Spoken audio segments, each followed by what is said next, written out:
नमस्ते मैथलीट्स, मेरा नाम हर्षित संगदार है और आप मुझे देख रहे हैं मेरे YouTube चैनल द मैथलीट वे पर। आज इस वीडियो में हम कक्षा 10 के चैप्टर सांख्यिकी का एक प्रश्न जो कि समांतर माध्य से संबंधित है, इसको हम आज हल करने जा रहे हैं। तो चलिए भाई सॉल्व करते हैं अपने प्रश्न को। और हमें पता है कि ये जो प्रश्न है हमारे बोर्ड की परीक्षा में 4 नंबर में लगभग हर पेपर में ही आते हैं।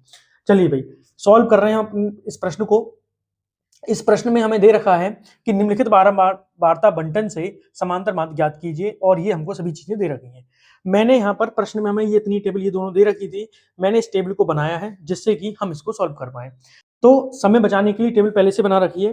तो यहाँ पर हमें सबसे पहला काम जो करना होगा, क्योंकि इसमें हमसे नहीं कहा गया है कि हमें किस विधि का प्रयोग करना है, तो जब हमसे नहीं बोला जाएगा तो ज्यादातर हम किस विधि का प्रयोग करेंगे, प्रत्यक्ष विधि का। हम जानते हैं पहले से ही जो प्रत्यक्ष विधि से समांतर माध्य जो निकाला जाता है, तो समांतर माध्य का जो फॉर्मूला रहता है वो क्या होता है अभी बताओ।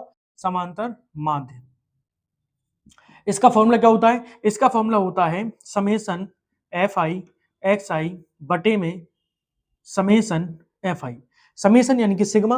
अब ये है क्या, समेसन का मतलब क्या है कि एफ आई यानी कि बारंबारताओं का योग। तो जो बारंबारताओं का योग होगा वो यहाँ पर समेसन एफ आई आ जाएगा। फिर उसके बाद में हमें एक्स आई निकालनी पड़ेगी। एक्स आई हम कहाँ से निकालें? तो एक्स आई निकालने के लिए हमें वर्ग दे रखा है। अब हम करेंगे क्या, जो वर्ग है एक्स आई कैसे निकालते हैं कि जो वर्ग है उसकी निचली सीमा और ऊपरी सीमा यानी कि लोअर लिमिट और अपर लिमिट दोनों को जोड़कर हम 2 से भाग कर देते हैं, तो उससे हमारी एक्स आई की वैल्यू निकल जाती है।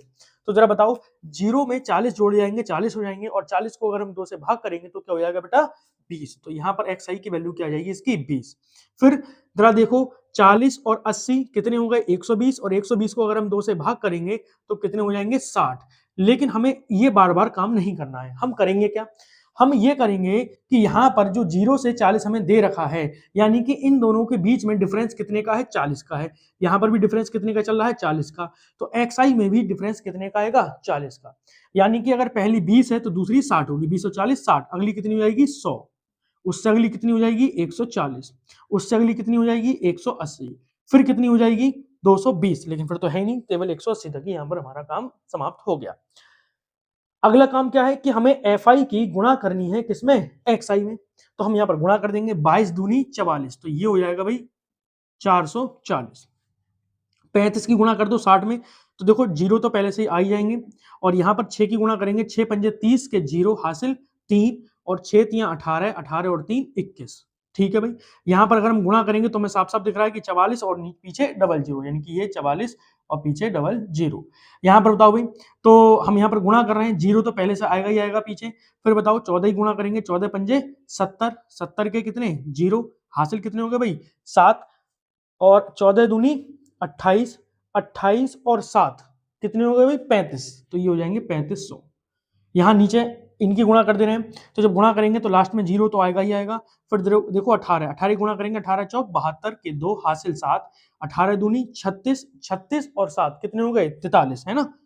तो ये हो गए 43, तो ये आ गया 4320। अब क्या करें, हमें दो चीजों का योगफल निकालना है।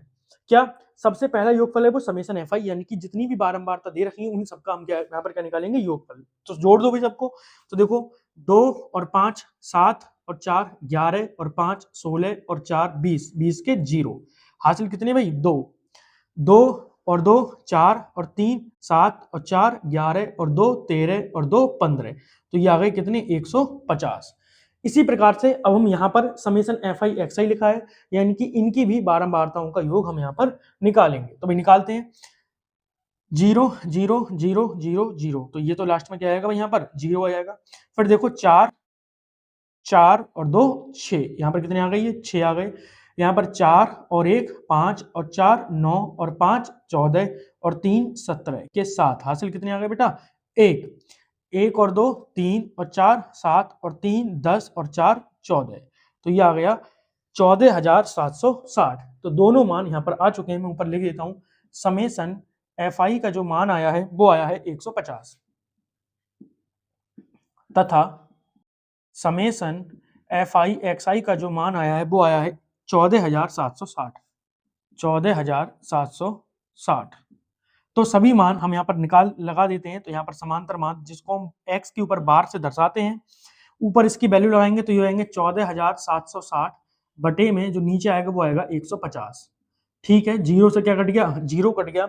अब हम 15 से ऊपर भाग इसको कर देंगे। तो अभी भाग करो 15 से, तो देखो एक बार तो यहाँ पर जाएगा नहीं, और 15 ढाई कितने होते हैं? 150, तो वो भी नहीं जाएगा। इसका मतलब 15 निम जाने वाला है। तो यहाँ पर क्या आएंगे भाई?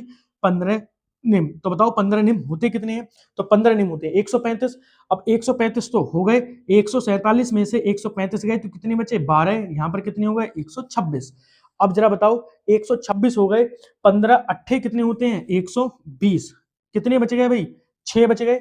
6 हो गए तो ये पॉइंट लगेगा, तो क्या हो जाएंगे बेटा? 60, और 15 चौक 60। इस प्रकार से हमारा जो x बार है या फिर माध्य है उसका मान कितना आ गया?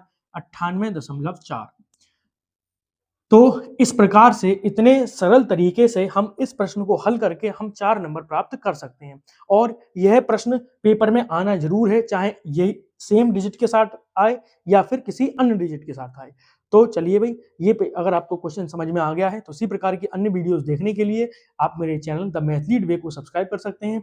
और मैं अपने इस वीडियो की लिंक में, डिस्क्रिप्शन में अपने इसकी लिंक डाल दूंगा कि इसकी भाई कि जो कक्षा 10 के इंपॉर्टेंट जो क्वेश्चन चल रहे हैं उनकी लिंक इसमें डाल देंगे। ठीक है भाई, और हमारे चैनल को सब्सक्राइब कीजिए और अपने दोस्तों तक शेयर कीजिए। धन्यवाद।